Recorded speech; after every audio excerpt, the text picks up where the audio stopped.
Seeing as how I just watched Dune, I found this article on Screen Rant comparing characters from David Lynch's 1984 version to the 2021 Denis Villeneuve Dune Part 1. So I figured, why not go through this article, kind of give you some of my thoughts on it, and just some thoughts in general on the casting and how it was portrayed in each vision of each director. So, without further ado, ladies and gentlemen, allow my monkeys to roll the footage. He who controls the spice controls the universe. Yeah, that works. I like all right, that a lot. all right, moving on. Hey, what about Tulip?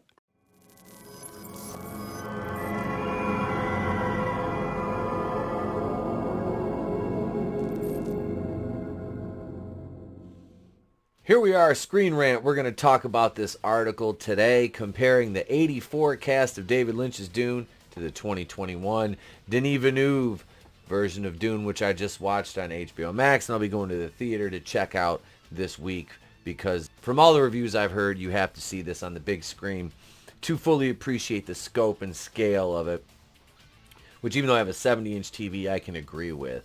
I am excited to check this out in the theater. Let's get into this article and run through. And I just watched the David Lynch Dune probably about 2 or 3 weeks ago, so we can kind of compare some notes here. Just my thoughts on it as we roll through and see what this article says. I'm going to go right to the character comparisons because that's basically what we're here for. Little background, though, for those of you who might be new to the Dune. I'm a Dune normie. I've never read Frank Herbert's books, any of the books. Dune began as a 1965 best-selling science fiction novel by Frank Herbert. Much of the appeal of the book is the vibrancy of its characters, woven into a complex plot of loyalty, betrayal, prophecy, and special powers brought on by the valuable commodity known as the spice melange. As an ensemble cast, any Dune movie undertakes a great balancing act of clashing personalities, high expectations from readers, and comparisons with previous versions. 1984's David Lynch version cast, obviously, Kyle MacLachlan.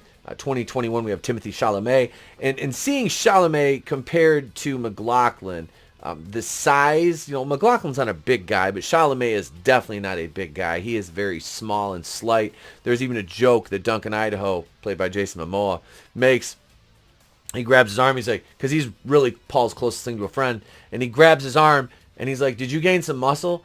And he's like, no. But it was like the only real humor in that, and it was only like that too, so it didn't really take you out of it, because it seems like Jason Momoa, every role he plays, he's just Jason Momoa. But we'll talk about that in a minute. So Paul Atreides, Timothée Chalamet was excellent in this role. So I have the utmost confidence that hopefully the sequel, comes out sooner than later, because he really needs to reprise this role, and he played the Paul Atreides part very well. Paul is the young heir to the House Atreides and the result of a Bene Gesserit breeding experiment with the authority of House Atreides, a genetic predilection for prescience, and his mother's Bene Gesserit mind control and martial arts training. Paul is a tormented young man, not at all in control of his destiny, as he is caught between the plans of several people and groups. Paul's role is tricky to cast because the character can quickly veer off into too sulky or unconvincingly superpowered. While Kyle MacLachlan was cast at 25 in David Lynch's Dune, it was his first acting role. Still, MacLachlan brought a weird energy to the role, and his contribution to Dune is generally considered one of its highlights. MacLachlan, who would lend an equally weird energy to his most famous role as Agent Cooper in Twin Peaks in 1990. Timothée Chalamet was a few years younger than MacLachlan when cast in Denis Villeneuve's Dune. However, Chalamet looks much younger than he is, while MacLachlan looks slightly older.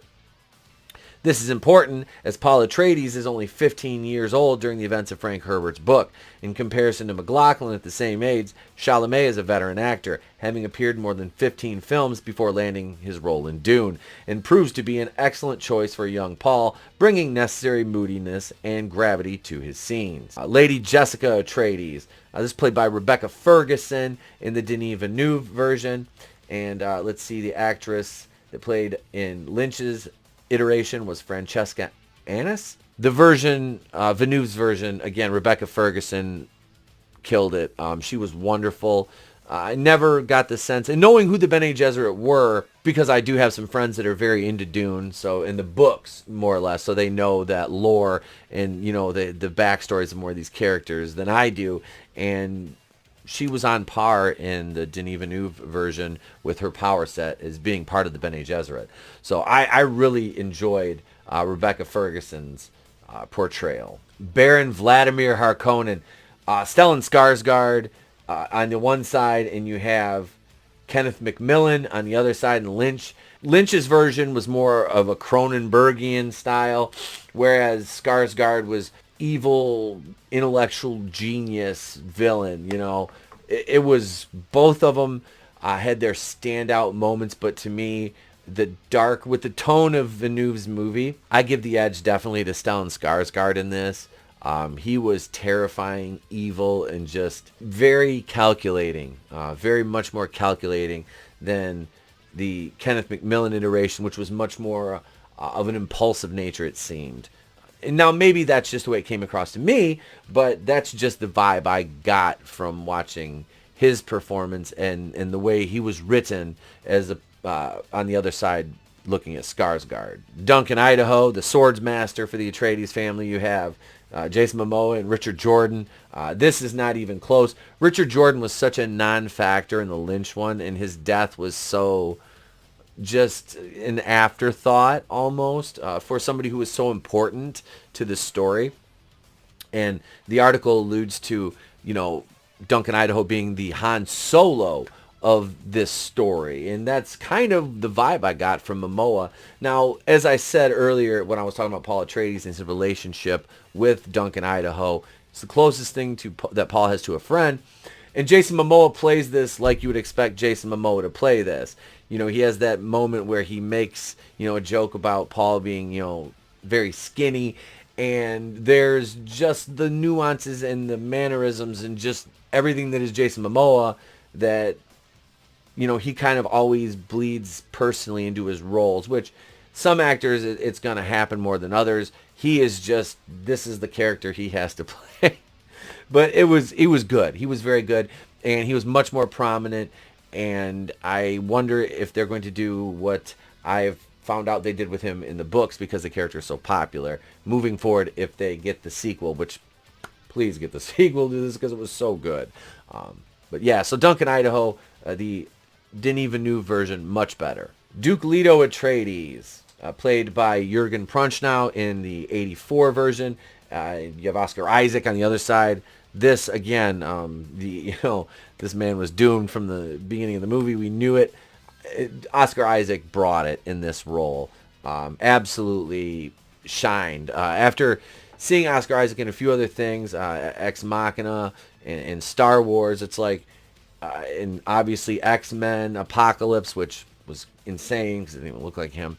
You really get to see him shine in this movie. Now, I know I'm not the biggest Oscar Isaac aficionado. Like I said, I can just name a handful of movies that I've seen him in, but he was excellent in this role. It's just sad that he was, gone in this movie already, but that's the way the ball bounces, and that's the way the book was written, so here we are. But he played an excellent Duke Leto Atreides. Shani, played by Sean Young in the Lynch version, and Zendaya in the Villeneuve version. Zendaya didn't get a lot in this because it was her. Zendaya will be featured much more prominently in the second part of the Villeneuve pairing, the sequel, the Dune sequel, when that comes out. When the Dune sequel comes out, Zendaya will be featured much more prominently as Shani in that. Sean Young, you kind of got all of her, story, Shani's story in the Lynch version, because it was just one movie.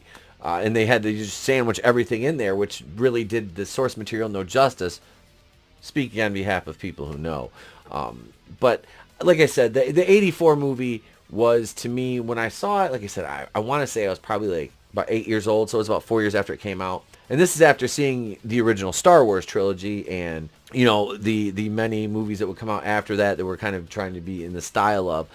I enjoyed Dune when I saw it, and then I just watched it for the first time probably since I was that age, because I hadn't seen it since. It was just one of those movies that kind of just fell by the wayside. But no, I really look forward to seeing what Zendaya brings to the table, because she's much more talented than people give her credit for. I know she gets a lot of hate. She's not great in the new Spider-Man movies, not by any stretch of imagination. My eye-opening role watching her was in The Greatest Showman with Hugh Jackman and Zac Efron. She was wonderful in that. Gurney Halleck, of course, played by Josh Brand from Goonies. Josh Brolin, and then Sir Patrick Stewart, of course, Star Trek fame. Jean-Luc Picard.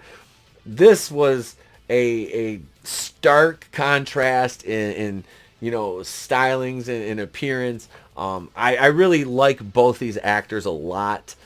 It's hard for me to go back and forth and pick one. I like Brolin's style though. Tonally, it fit more. Stewart was great in the '84 version though. He was great in that. The shields and everything. I enjoyed it because while I'm not a huge Star Trek aficionado, I did watch a lot of the Next Generation as a kid because it kind of filled the gap for Star Wars for me, even though it was much different, obviously. I still enjoyed the Next Generation. Rayban Harkonnen, the Beast, played by Bautista, Paul L. Smith. He did not get justice in the Lynch version, comparatively speaking to what Villeneuve did for this character. A very brutal, yet calculating and intelligent character by all accounts. So the '84 version really just kind of minimalized him and just made him straight the muscle and didn't give him much more to do than that. But of course, he was playing second fiddle to Fade Ratha in that, who is another member of the Harkonnen family, who we haven't got yet, which we're going to see him revealed in Villeneuve's second movie, fingers crossed. Bautista was good in this role. This was a good role for him. I'm not a huge Bautista fan as an actor. I mean, he's okay as Drax. I enjoyed him in that. But much else than that, I don't really pay attention to much of what he does. Stillgar, the leader of the Fremen. You have Javier Bardem.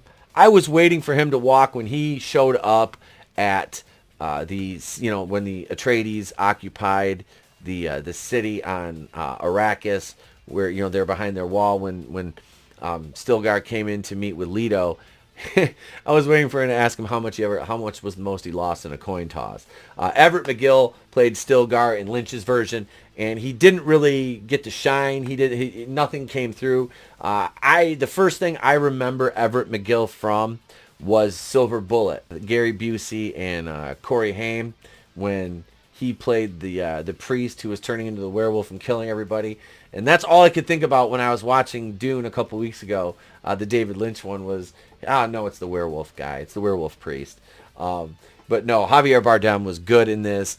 He conveyed the kind of weary warrior of Stillgar. Wellington Yu, played by Dean Stockwell on one hand, Shang Chen on the other. Shang Chen, of course, was in Crouching Tiger, Hidden Dragon. And Dean Stockwell of Quantum Leap fame. I have to go with, it's now this was the whole betrayal angle, and Dean Stockwell's character, I don't know, I guess you got a little more emotion out of him and a little more of the backstory of the betrayal, but it was done so well by Chang Chen in the Villeneuve version. I enjoyed both of them, but I'm going to have to go with Shang Chen on this one. The new character like I said, you just didn't get as much of the backstory as you did with Stockwell's, but you could, in the time you got with him on screen, you could pick up on who he was to the family, and it was a nice portrayal. He did an excellent job with the role. In closing, the article says, David Lynch seems to have cast his 1984 Dune as though he wanted to make a grand movie in the Star Wars A New Hope tradition. Denis Villeneuve seems to have cast his Dune as though lifting them right from Herbert's pages. This is a blessing and a curse, as over-adherence to the Dune book is not necessarily what makes a good film.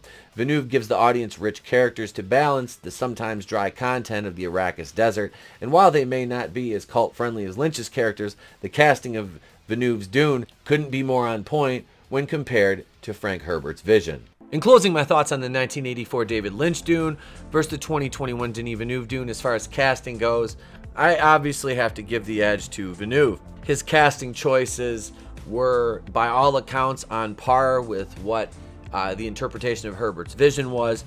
As you look at Lynch's, it's more of a who's who at the time that the movie was made. Not to say that this isn't now, but they did find actors and actresses who fit into their roles very well. Not to say, and again, this isn't to say that the 84 one didn't, but the 1984 casting was more sensationalist, whereas this was more grounded in the world of the book. Now it's your turn. Let me know what you think in the comments below. Be sure to hit that thumbs up, smack that like button for me. Let's get those algorithms, a little boost for us here at the channel. As speaking of us at the channel tonight, myself, the newly 1,000 subscriber. Tonight on the program, Monday Night Going in Raw, episode number 175, ladies and gentlemen. Myself, Tony ToneDef, Vinnieart, congrats to Vinny on hitting 1K, and the Red Gaze will be here to entertain you this evening. Yes, that's right, ladies and gents. Box office breakdown. We'll break down the box office weekend that was. We will have just the headlines for you. We will talk about...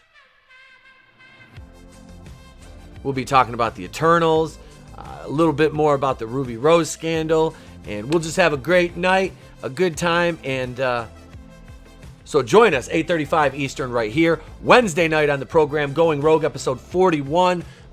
Donald Osborne Oz, the author of the comic Everlasting Survivor, which I own, have read, loved, will be coming back to join us. He hasn't been here since we did Fandom Menace Friday Night Live. It's been a hot minute.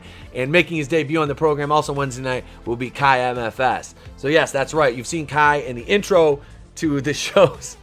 Now you'll see him on the panel with us Wednesday night. Ladies and gentlemen, I'm Tepo Queen of the Place to Be Reviews. I've been here with all of yous. If I don't see you, have a great day, a pleasant tomorrow. I'll catch you on the next one. And remember, it's always better to burn out and fade away.